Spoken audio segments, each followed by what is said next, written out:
Medina শরীফের মাটি আমার চোখে মুখে বুকে মাখিও। এমন পবিত্র মাটি, এমন পবিত্র মাটি আমার নবীর রওজায়।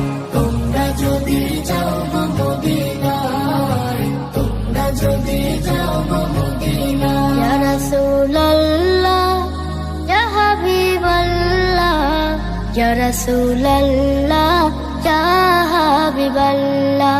মদিনা শরীফের মাঝে